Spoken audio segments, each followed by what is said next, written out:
morning guys, I'm Bethany and welcome back to my channel. I'm so glad you're here. I make faith and lifestyle content and I just got married a few weeks ago.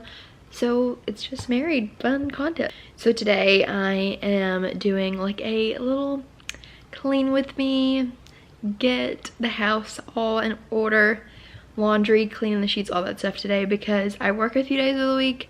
And so this is one of my off days, and so on the off day I like to wash our sheets, clean the whole house, vacuum, which I do every day. I'm gonna use my Swiffer, like all of that kind of stuff, clean the bathroom, and kind of just get the house in order. I like to do this once a week because it makes me feel like the house is clean, even though I feel like I clean the house and then it just gets dirty again. So I just finished my quiet time, as you saw, and I feel like I haven't talked about like in depth about my quiet time in a while, because I would in a few vlogs I have just kind of talked about like what my Devo was about and just kind of like did a little snippet of my devotional thoughts. So today I thought I would share a little bit of it. So it was about how we can't do anything to like receive the grace of God. Like we could do so many things, but nothing would be good enough to be that we would be righteous enough to get salvation from Christ. But because Christ died for us, his righteousness is our righteousness. And I just thought it was super powerful. In Hebrews 2:18, I think it says that because Jesus was tempted, he's able to help us when we're tempted. Which is just crazy, because since Jesus came to earth and he was fully God and fully man, so every feeling that we felt, he felt too, and that's how he's able to relate to us. Because if he didn't feel what we felt, like he wouldn't be able to help us in any way. He wouldn't be able to like obviously be able to relate to anything that we're going through, because we would be like, you didn't go through any of this, how would you know how this feels? But since he was fully man, he knows exactly how we're feeling in so many areas of our life, in all areas of our life. And especially just in that verse, temptation, like he was tempted and he didn't sin. So we are able to be tempted and could not sin, because God, Jesus can help us in that. So I just thought it was really good and I thought I would share. I'm sitting here watching a YouTube video. I'm probably gonna eat breakfast. I do also want to do like a cleaning routine video because I feel like that would be really fun to watch, but because I love seeing those videos. But I'm probably gonna wait a little bit to kind of figure out my full routine. I feel like I have figured it out, but I'll probably wait a few weeks. But this is kind of like showing a glimpse into what I do each week to clean. So I actually put on some clothes and I'm about to start cleaning. So I usually start in the bathroom and then the kitchen, and then I kind of like wipe all the surfaces down, and then I vacuum, because obviously you're getting dust and all this stuff all over the floor. And then I vacuum, and actually we haven't really mopped in here. We just kind of spot mop when we see spots, like with our Swiffer. But I think I'm gonna actually like do a deep mop today. It's just hard because like Rosie's like walking around, so I might have to keep her in her bin so I can like mop.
Cleaning montage.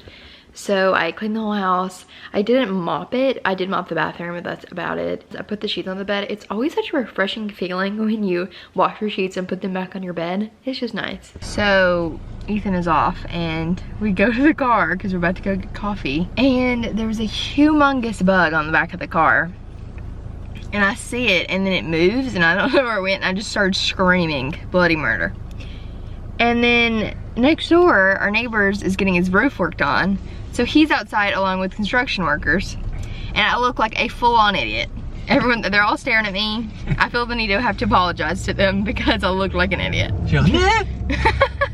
That's the noise that I make. He didn't even know what happened. I just was like apologizing profusely to the neighbors. It was embarrassing. I just had to share that with you because feel like if you share your embarrassment, it's not as embarrassing. So, yeah.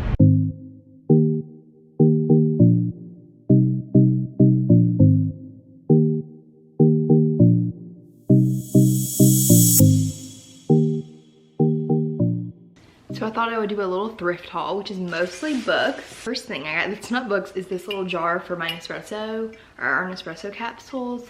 It is pretty small, but they didn't have anything bigger, so I thought I would just put a few in at a time and it would take up less room than the big bowl. And then we got a ton of Christian books because the section was just really good. The first one is Jesus Is by Judah Smith. I read one of his books. It's actually in my top Christian books. It's called How's Your Soul? Very good book. But anyways, this is a book that he came out with before that. And it says, Jesus is blank. How would you finish that sentence? The subject is there and so is the verb, but what comes next? Your answer could shed light on the path to becoming who you were made to be. In these pages, Judah Smith fills out that sentence again and again, each time further revealing the character of Jesus. He writes as if to a friend, illustrating the importance of Christ's message to modern men and women.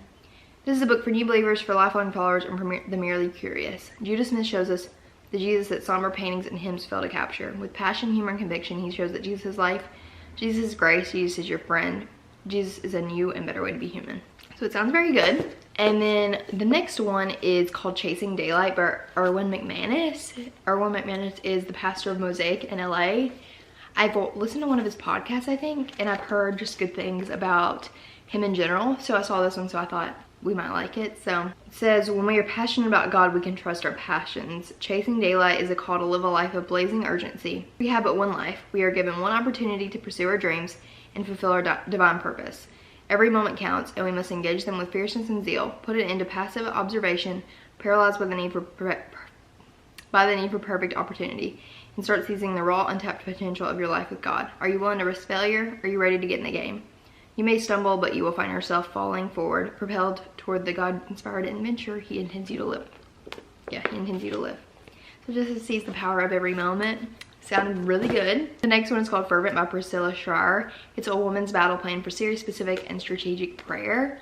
So it's just a book about prayer specifically for women. And it's inspired by the feature film War Room. And I've actually have a couple people that I know personally that really enjoyed this book and really recommended it. So when I saw it, I was like, I need to read it. And I've also heard good things about War Room, the movie, but I've never seen it. Next one is called Exquisite Agony by Jean Edwards. We had not heard of this book, but we love Jean Edwards. If you've watched my top 5 books, like top 5 favorite Christian books, kind of specifically for new Christians, 2 of them are by Jean Edwards, and we just love his writing. So this one's about healing for Christians who have been hurt by other Christians, and it's pretty short. His books are pretty short and they're very good, so feeling pretty good, excited about that one. The next one is Through the Eyes of a Lion, Facing Impossible Pain, Finding Incredible Power by Levi Lesko, who is also a pastor. It says the pastor of Fresh Life Church, a multi-site church on Montana. I don't know if he still is, because I think this book came out a few years ago. Yeah, like 2015. But I love Levi Lesko. I think he's a great pastor and preacher. So it just talks about basically going through a hard time and how to deal with that, facing impossible pain, finding incredible power. So it also sounded good. Next is called Fresh Air by Chris Hodges, who is the pastor of Church of the Highlands in Birmingham, Alabama. And he's a pretty well-known pastor. Ethan's read one of his books. Maybe I've read one of his books. I can't remember, maybe not. But this is actually his first book that he ever wrote, and I've never read it. So I thought we would read it. It's Fresh Air is about to sweep into your life. The powerful debut book from Chris Hodges will revive your spirit and show you how to be fueled by God like never before. Take a deep breath of fresh air and experience what it means to live an I get to, not an I've got to kind of life every day. It sounds very good, and a lot of whoever had it before us wrote a ton of notes in it. So then the last one is called Don't Waste Your Life by John Piper. Ethan knows John Piper. I think he's a part of the Gospel Coalition. It says most people slip by in life without a passion for God, spending their lives on trivial diversions, living for comfort and pleasure, and perhaps trying to avoid sin. This book will warn you not to get caught up in a life that counts for nothing. It will challenge you to live and die boasting in the cross of Christ and making the glory of God your singular passion. If you believe that to live is Christ and to die is gain, read this book, learn to live for Christ, and don't waste your life.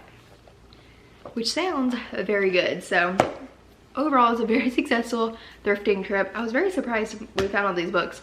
I think the trick to thrifting in general, but specifically books, is you have to like go through each title and like see if you can find like authors you recognize, people you recognize, like titles of like spines. Like Jesus was the first one I found, and I recognized the spine of it because I had seen it before. So I feel like you really just have to look through all of them. Literally, we stood there probably for like 20 minutes going through all of them to see if we liked, see if we recognized any of the authors or any of the books. And we hit the jackpot. We got a lot of books, and they were all $1 each, which is so cheap. So, and then this drawer was $2.99. Also, I'll probably like review these in vlogs and stuff in the future as we read them, just to tell you what we think about them. Obviously, we recognize all these authors. We've read books by them before, or we just know them as pastors or whatever.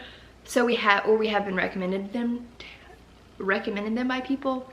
But I thought it would be fun to like share my thoughts on them and his thoughts on them as we read them, because I love sharing book recommendations. And I feel like I'm kind of in a rut with books in general. Like I haven't finished a book in a few months, which is not like me. And especially like Christian books, because I feel like I've read them all the ones that I like by people that I really like look up to. And like if a new, like a person that I really love comes out with a new book, I read it pretty quickly, and then like I don't have any books to read. So I feel like I'm in a rut. So I'm hoping these books kind of get me back in the reading mood in general, but also specifically Christian books.